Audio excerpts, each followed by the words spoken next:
అమ్మ మీ ఇంట్లో బరవాటి ఉన్నాయి కదా, ఈ కూర వండుదామని. ఇవి చాలా బాగుంటాయి. ఒకసారి నేను చేస్తాను, నువ్వు చూడు. అలాగే, తర్వాత నువ్వు చేసుకుంది కానీ. అలాగే.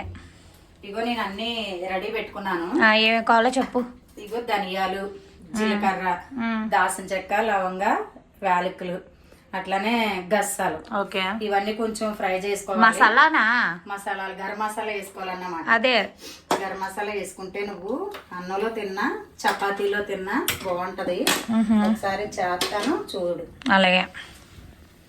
ఫస్ట్ ఏం వేస్తున్నావు? ధనియాలు, అలాగే చెక్క, లవంగ, యాలకులు వేసాను. కొంచెం ఫ్రై అయ్యాక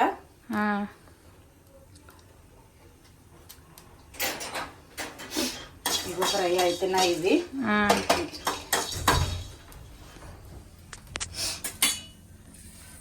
జీలకర్ర కూడా వేసుకుంటున్నాను. గస్సాలు లాస్ట్ లో వేయాలి, ఎందుకంటే అవి త్వరగా మాడిపోతాయి. అవి వేగేసరికి మాడిపోతాయి. ఇవి కొంచెం వేగిన తర్వాత ఈ గస్సాలు వేసుకుందాం.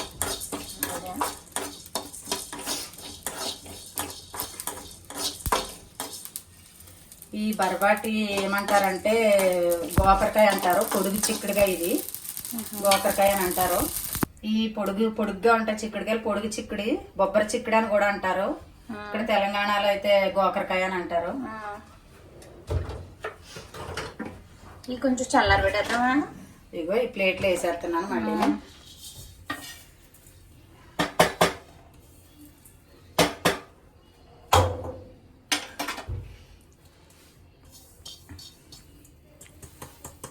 ఒకప్పుడు ఒక రీల్ బాగా ట్రెండ్ అయింది. మీరు నా వంటని చూడండి, నా టాలెంట్ అని చూడండి, నా స్టవ్ని ఎందుకు చూస్తున్నారు అని. మేము అంతా నీట్గానే పెట్టుకున్నామండి స్టవ్ గట్రా. ఇవి మిక్సీలో వేసుకుంటున్నాను.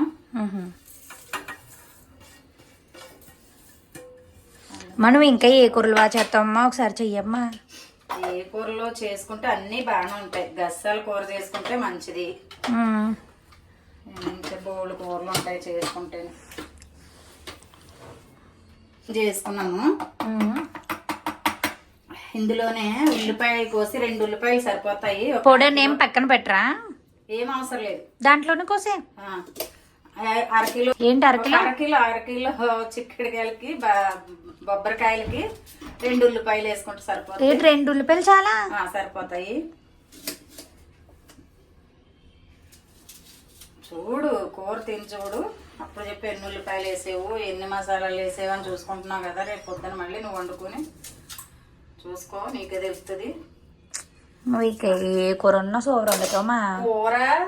కూర వండుకొని కూర కాబట్టి, మసాలా కూర కాబట్టి వండుకొని కొంచెం ఆరబెట్టుకుంటే అన్నంలో తినచ్చు. చూపి.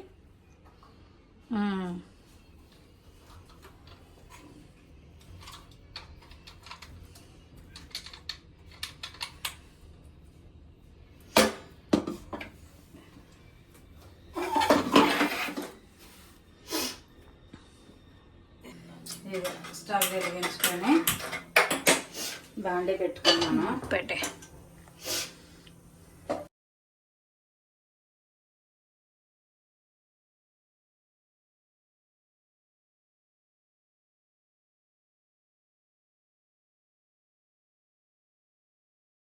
పచ్చిమిరపకాయలు వేసుకొని అట్లనే భయపడిపోవాలి.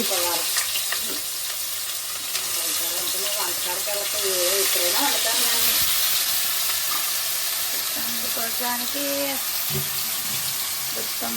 ఉల్లిపాయలోనే మసాలా కలిపేసుకున్నాము. గరం మసాలా దగ్గర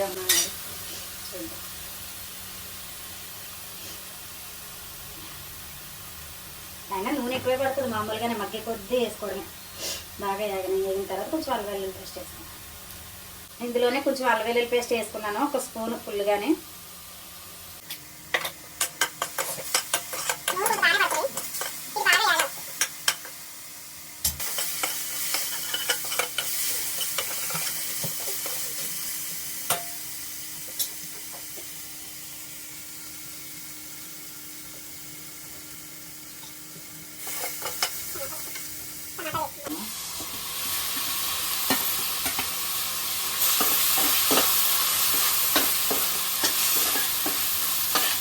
మూత వేసుకున్నాం కొంచెం.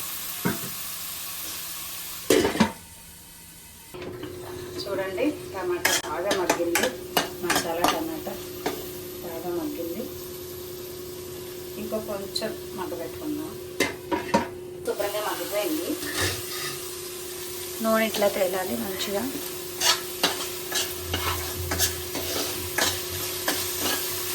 ఇది శుభ్రంగా కడిగేసుకున్నాను.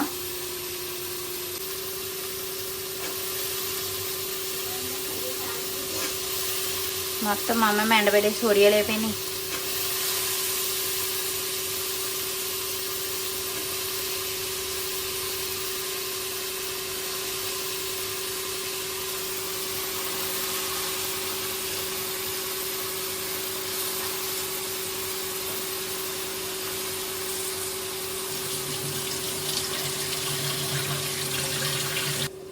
ఓకేనా, చెయ్యి. మగ్గబెట్టుకోవాలి. ఉప్పు వేసుకొని శాంతసేపు మగ్గబెట్టుకోవాలి. ఉప్పు వేసుకొని శాంతసేపు మగ్గబెట్టుకోవాలి. మగ్గాలి మంచిగా కుక్ అవ్వాలి. ఇవి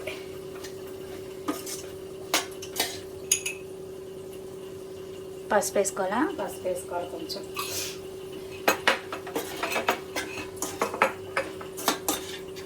ఉప్పు పసుపు వేసుకున్నాం కదా, ఇప్పుడు మూత పెట్టుకుందాం. శుభ్రం మగ్గిపోయిందండి.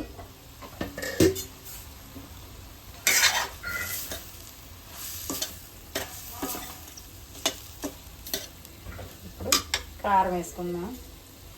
మీ తినేదాన్ని బట్టి చూసుకుని వేసుకోండి. నేనైతే 2 స్పూన్లు వేసుకుంటున్నాను.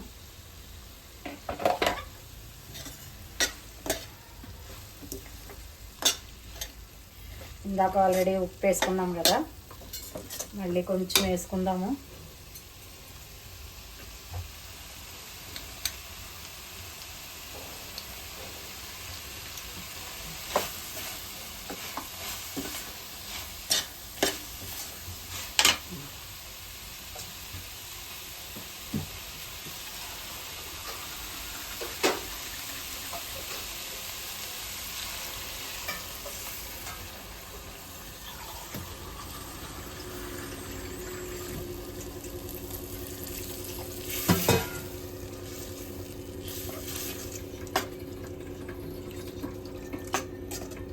మొత్తం ఉడికేటట్టే వేసుకుందాము. అలా అంటే పెంచట్లాగా ఎవడదలుచుంది ఆన్ చేసి ఎలాగే ఉంటుంది మా అమ్మకి నాకు కొట్లాట్లో. అమ్మలు అందరూ ఇంతేనా? మా అమ్మ ఇంతేనా? చెప్పండి. పెట్టేసుకుందామండి. ఉడికిపోయింది చూడండి. కూర ఇంకా కొంచెం దగ్గరికి అవ్వాలి. అలాగే చపాతీలోకి చాలా బాగుంటుంది. అన్నంలో కలుపుకోవాలంటే అన్నంలో కలుపుకోవచ్చు. కొంచెం రసం కూడా ఉంటే ఇది కొంచెం తిని ఒక ముద్దకు రసం వేసుకుని తింటే సూపర్ ఉంటుందా? సూపర్గా ఉంటుంది. ఇలా ప్రాపర్గా ట్రై చేసి చూడండి. ఇలా ప్రాపర్గా ఉడకబెట్టుకునేవి నచ్చవమ్మా కొంతమందికి. కొన్ని వంటలు వస్తున్నాయి చూడు, తల్లి కూతుర్లు చేస్తున్నారు. ఏది వాళ్ళు ముక్కలు పచ్చి పచ్చి తినేస్తారు. పులుసు పులుసులానే ఉంటుంది కూర. తినేస్తారు, ఎవరిష్టం వాళ్ళది, ఎవరి టేస్ట్ వాళ్ళకు ఉంటాయి. అంతేలే. కానీ ఒకసారి ఏదైనా చేసుకుని తిని చూస్తే తెలుస్తుంది రుచులు అంతే.